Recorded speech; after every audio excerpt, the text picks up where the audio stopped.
So ఇక మీరు 2018లో ఓడించిన అంటున్న ఇప్పటి ముఖ్యమంత్రి రేవంత్ రెడ్డి గారి పరిపాలన నచ్చిందా? 3 ఏళ్ళు అవుతుంది ఆల్మోస్ట్.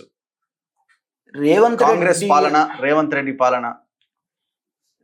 రెడ్డి పాలన అరాచకం కాదు, ఆదర్శం కూడా కాదు. ఓకే, బ్యాలెన్స్డ్ గా న్యూట్రల్ గా ఉందా? అంటే న్యూట్రల్ కూడా ఉంటేనేమో అరాచకం అని ఉంటది, ఏదైనా పాలన ఉంటేనేమో ఆదర్శం అని ఉండాలి. ఇది ఆదర్శంగా లేదు, అరాచకంగా లేదు. అంటే నాకు తెలిసి ఉట్టికి ఏమంటాం కదా, సామెత ఉంది కదా, అట్లా కాకుండా ఇది త్రిశంకు స్వర్గం లాగా నడుస్తుంది. ఓకే, త్రిశంకు స్వర్గం లాగా నడుస్తుంది. కాంగ్రెస్ నేచర్ అది, not only Revanth Reddy nature కాదు ఇది. Okay, Congress nature. Congress nature ఏంటంటే వాళ్ళు తెంపరు, అంతే, తెగినప్పుడు తెగుతుంది. ఇక దాన్ని ఎంత తెగాలనుకుంటే అంత. ఇప్పుడు ఎవరో చెప్పిటుండే, కమ్యూనిస్టుల గురించి ఒక సామెత ఉంటుంది. ఏంది కమ్యూనిస్టుల పాత్ర అంటే, అగ్రకులాలు పరిపాలిస్తుంటేనేమో ఆపేయండి మీ పరిపాలన అంటారు, బండిని పోయే బండిని ఆపుతారు. ఆపినరు అనుకో పొరపాటున వాళ్ళు, వీళ్ళు బండి పెడుతూ వస్తారు. అగ్రకులాల పాలన ఆగిపోతే తోస్తారు, అగ్రకులాల పాలన అనే రథం నడుస్తుంటే ఆపుతారు. అట్లనే కాంగ్రెస్ కూడా ఏంటంటే తెంపదు, తెగనివ్వదు, ముడిపడనివ్వదు, కంటిన్యూషన్ అవుతుంది. దానికి తోడు అంటే నేను ముఖ్యమంత్రికి చెప్పాల్సి అంటే ఫ్రెండ్లీగానే, నాకు ఆయన మీద ఏం కోపం లేదు, పర్సనల్గా నాకు ఆయన మీద ఏ వ్యతిరేకత ఉండదు. వ్యవస్థాపరంగానే, వాదపరంగానే ఎవరి మీదైనా కోపం, పాలసీ పరంగానే. నేను చెప్పేది వెళ్తేనంటే, కాంగ్రెస్ ప్రభుత్వము తెలంగాణ ఉద్యమ నేపథ్యాన్ని, తెలంగాణ వచ్చినటువంటి వాతావరణాన్ని విస్మరిస్తుంది. అది తప్పు, విస్మరిస్తుంది. అంటే తెలంగాణ సింబల్స్కి ఇవ్వాల్సినటువంటి గౌరవం కంటే తెలంగాణేతర సింబల్స్కి ఇచ్చేటటువంటి గౌరవం పెరిగిపోయింది ఇక్కడ కాంగ్రెస్ వచ్చిన కానుంచి. అది వేరే వాళ్ళకు లాభం ఎంత నష్టం ఎంత అనేది పక్కన పెడితే తెలంగాణ ప్రజలు దాన్ని జీర్ణించుకోలేరు. నిన్న కాసు బ్రహ్మానంద రెడ్డి అనుకోండి, అనుకోండి, మీరు ఏమన్నా అనుకోండి, విగ్రహాలే కాదు, కల్చరల్ సింబాలిక్స్ ను కూడా ఇక్కడ ఇగ్నోర్ చేస్తున్న పరిస్థితి కనపడతా ఉంది మనకి. అది సరైనది కాదు. అంటే ఇప్పుడు ఏమంటున్నా, కొండ లక్ష్మణ్ బాపూజీ ఉన్నాడు, ఆయన తెలంగాణ బాపూజీ అని పేరు పడ్డది. ఆయన ఎవరు నూనెని పెట్టింది కాదు, ముఖ్యమంత్రి పెట్టింది కాదు, ఇంకోటి పేరు పెట్టింది కాదు. 69 ఉద్యమంలో మంత్రి పదవికి రాజీనామా చేసిన వీరుడు ఆయన. సో ఆయన తెలంగాణ సింబల్. ఆయనకు సంబంధించినటువంటి ఆలోచనలు, ఆయనకు సంబంధించినటువంటి సింబల్స్ను ప్రభుత్వం సెలబ్రేట్ చేస్తే ప్రజలు ఏం చేస్తారంటే హర్షిస్తారు. అట్లనే టైగర్ నరేంద్ర, అట్లనే గద్దర్ గురించి అయితే అవార్డులు పెట్టిరు, అది ఓకే, అంత మేరకు మనం ప్రభుత్వాన్ని హర్షించాల్సిందే. అందశ్రీ విషయంలో కూడా ఒక మేరకు స్పందించారు, దాన్ని మనం చేద్దాం. కానీ అదే స్పందన మిగతా అన్ని విషయాలు, ముఖ్యంగా కల్చర్ విషయాల్లో, ఇప్పుడు మొన్న ఒక సినిమా గురించి వివాదం జరిగింది, ఇడుపు కాగితం అనేది సినిమా మీద వివాదం జరిగితే ఆంధ్ర వాళ్ళు రెస్పాండ్ అయినప్పుడు ప్రభుత్వం దాన్ని ఎంత ఎదుర్కోవాలని అంత ఎదుర్కోవాల్సిన అవసరం ఉంది. తెలంగాణ గవర్నమెంట్గా సామాన్య ప్రజలు ఎదుర్కొన్నారు దాన్ని, ఉద్యమాల్లో పనిచేసే వాళ్ళు ఎదుర్కొన్నారు దాన్ని. ప్రభుత్వం దాని పట్ల సరైన రీతిలో స్పందించలేదు. అది తెలంగాణ ప్రజలు జీర్ణించుకోలేరు. తెలంగాణ ప్రజలు దొరల పెత్తనాన్ని, తెలంగాణ ప్రజలు నియంతృత్వాన్ని, తెలంగాణ ప్రజలు ఇక్కడ జరుగుతున్నటువంటి దోపిడీని వ్యతిరేకించిన సామాన్య ప్రజల దోపిడీ. అంటే సగం బట్టలతో షర్ట్ ఉండేది కాదు ఆ రోజుల్లో, కాలి గోచితోటి ఇంత పెద్ద నియంతృత్వాన్ని ఎదుర్కొన్నటువంటి ప్రజల ధైర్యం ఇక్కడ ఉంది. అట్లాంటి ప్రజల యొక్క మనోభావాలను గౌరవించాల్సినటువంటి అవసరం తెలంగాణ ప్రభుత్వానికి ఉంది, అందులో రేవంత్ రెడ్డి గారికి ఉంది. దాన్ని విస్మరిస్తున్నట్టు చాలా స్పష్టంగా గత కొంతకాలంగా కనబడుతుంది.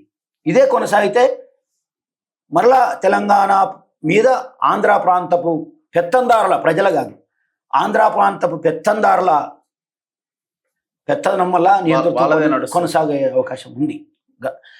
నేనేమంటుంటే 15 ఏళ్ళు అయిందండి, ఇంకేం కావాలి? 14 నుంచి మొదలు పెడితే ఇప్పటికీ దాదాపు 15 ఏళ్ళు కావస్తుంది. ఒక రాజ్యం యొక్క స్వతంత్రత తనంతట తాను సంతరించుకోవడానికి 15 సంవత్సరాలు అవసరమా? కేసీఆర్ కాలంలో కూడా నేను అడిగినా, ఒక 2-3 మిత్రులు ఉన్నారు నాకు, ఏంది మరి మొత్తం మీరేమో తెలంగాణ స్వతంత్రము అని మనం కొట్లాడినాము. ఇప్పుడు తెలంగాణ మూమెంట్ అంటే కూడా ఏం తెలుసా, టీఆర్ఎస్లో పనిచేసినోడే తెలంగాణ ఉద్యమకారుడు, జైలుకు పోతేనే తెలంగాణ ఉద్యమకారుడు. మరి బయట కొట్లాడిన వాళ్ళు ఏం కావాలి? ఒక వాయిస్ ఇచ్చిన వాళ్ళు ఏం కావాలి? ఒక ఐడియాలజీ ఇచ్చిన వాళ్ళు ఏం కావాలి? ఒక ఫిలాసఫీ ఇచ్చిన వాళ్ళు ఏం కావాలి? సాధారణ ప్రజలను కూడా కదిలించాం కదా, బండ్లు తోడుచుకునే వాళ్ళని కూడా అవును, కదిలించిన వాళ్ళు ఉన్నారు కదా, అవును. మరి వాళ్ళని ఏమనాలి, వాళ్ళు తెలంగాణ ఉద్యమకారులు కదా, అట్లా ఉందన్నట్టు వాతావరణం. అందుకే నేనేమన్నప్పుడు అడిగిన, మరి ఏంది తెలంగాణ వచ్చింది, మళ్ళా కాంట్రాక్టర్లంతా ఆంధ్రోళ్ళే ఉన్నారు, మళ్ళా అధికారులంతా వాళ్ళే ఉన్నారు కదా, మరి ఏంది ఈ పరిస్థితి బ్రదర్ అని ఆయన గవర్నమెంట్ ఉన్నాడు అన్నప్పుడు అడిగిన. అడిగితే ఆయన ఏమంటే, అన్న ప్రభుత్వం నడవాలన్నా వద్దా అన్నాడు. అని నడవాలి కదా అన్న. మరి నడవాలంటే ఇప్పుడు తెలంగాణలో అన్ని పెద్ద కోట్ల రూపాయలు ఖర్చు పెట్టగలిగేటటువంటి కాంట్రాక్టర్లు అంత పెద్దగా ఇప్పుడు ప్రభుత్వాన్ని అంటే అలవాటైన ప్రభుత్వం కాబట్టి ప్రభుత్వాన్ని నడిపేటటువంటి అంత సమర్థత కలిగినటువంటి అధికారులు కొంచెం తక్కువ ఉన్నారేమో అనిపిస్తుంది. కాబట్టి ఈ మేరకు మనం ఆ ఎక్స్టెంట్కు మనం గవర్నమెంట్ని యాక్సెప్ట్ చేయొచ్చు అన్నాడు. అంటే నేను కూడా అనుకున్నా, సరే నిజమేనేమో, మనకు కూడా అనిపిస్తుంది, అయింది. కానీ అప్పటి నుంచి ఇప్పటిదాకా ఇప్పుడు కూడా అదే వాతావరణం ఉందంటే ఎట్లా కుదురుతుంది?